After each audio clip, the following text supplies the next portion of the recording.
15 সাল থেকে রেল ক্রসিংকে নিরাপদ করতে 196 কোটি টাকা নিছেন, তাইলে কোন কারণে মাননীয় রেলমন্ত্রী এই দায় এড়াবেন? এটা আমি প্রথমে জানতে চাই।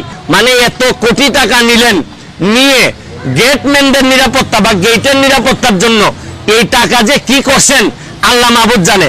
আপনাদেরকে আরেকটা কথা বলতে চাই, মাননীয় রেলমন্ত্রী আর বাংলাদেশের রেলগুলো দেখলেই দেখবেন একদম পুরাতন। মাননীয় রেলমন্ত্রীর শরীরের অবস্থা আর রেলের অবস্থা প্রায় সেম, যার কারণে দুইটাই বড় কষ্ট হইতেছে চলতে। আমি বলছি না যে মানুষ বয়স বেশি হইলেই দুর্বল হয়ে যায়, কিন্তু মনের মধ্যে যে শক্তিটা থাকতে হয় এটা আমাদের এই মাননীয় রেলমন্ত্রীর নাই। অনেক বুড়া বয়সের মানুষের মধ্যেও অনেক তারুণ্য থাকে, কিন্তু এটা ওনার মধ্যে নাই।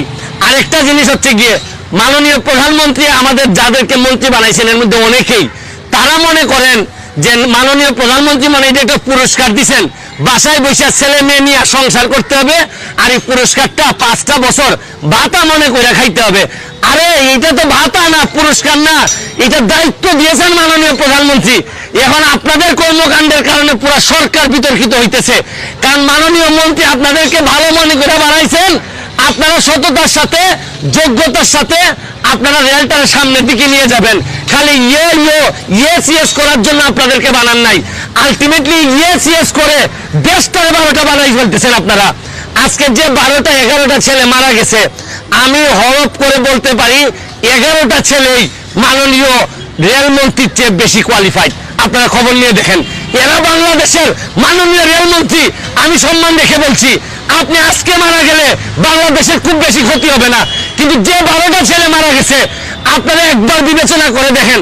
আজকে আমার ভাই যে ছেলেটার মা বাবা জানে কি হারাইছে, একমাত্র এই ছেলেটা ইনকাম করার সম্ভাবনা ছিল, এরা জানে কি হারাইছে। গেটম্যানে মামলা দিয়ে মনে রাখেন দুনিয়াতে রাজত্ব করতেছেন। তো আপনারা তো রেলমন্ত্রী, মাননীয় রেলমন্ত্রী, আপনারও ছেলে মেয়ে আছে, ব্যারিস্টার বানাইছেন, সুরক্ষিত করছেন এদেরকে, কিন্তু কাদেরকে অরক্ষিত করে দিচ্ছেন একবার বিবেচনায় নেন। আমার কথা পছন্দ হবে না, আমারে ধ্বংস করে দেন, কিন্তু নিজেরা শুধরাই যান। বঙ্গবন্ধুর সোনার বাংলা আপনাদের মতো লোকদের দিয়া যদি আরো 500 বছরে যায় তাও এই সোনার বাংলা হবে না। এই ফ্যামিলিগুলোর ক্ষতিপূরণ কে দিবে? এই 11টা ফ্যামিলি রাস্তায় বসে যাবে। এদের দায় যদি রাষ্ট্র নিতে না পারে, এই দেশ মানুষ কোনদিন এই দেশে মানুষের দেশপ্রেম হবে না। এরপর মাননীয় প্রধানমন্ত্রীর কাছে বলি, এইসব বলদ দিয়ে হাল চাষ হয় না। মাননীয় প্রধানমন্ত্রী এদেরকে বদলাইয়া ভালো লোক, বঙ্গবন্ধুর আদর্শের প্রকৃত যোগ্যতা সম্পন্ন তরুণদেরকে দিয়ে এগুলা চালান, তাইলে দেখবেন দেশটা আগাবে। ভালো থাকুন, সুস্থ থাকুন। ধন্যবাদ মাননীয় সদস্য, মাননীয় মন্ত্রী। মাননীয় স্পিকার, এই আখাউড়া থেকে সিলেট রেলপথটি ডবল গেজ করার জন্য এর আগেই টেন্ডার হয়েছিল, কিন্তু করোনাকালীন সময়ে এটা পিছিয়ে যায়। এটা নিয়ে এখন কাজ চলছে, এটা দ্রুত এই রেল লাইনের কাজ সম্পন্ন করার জন্য আমরা চেষ্টা করছি। আমাদের সংসদ সদস্য বলেছেন যে উনি জানেন যে রেলওয়েতে লোকবলের অভাব রয়েছে, আমাদের স্টেশন মাস্টারের অভাব রয়েছে, গার্ডের অভাব রয়েছে।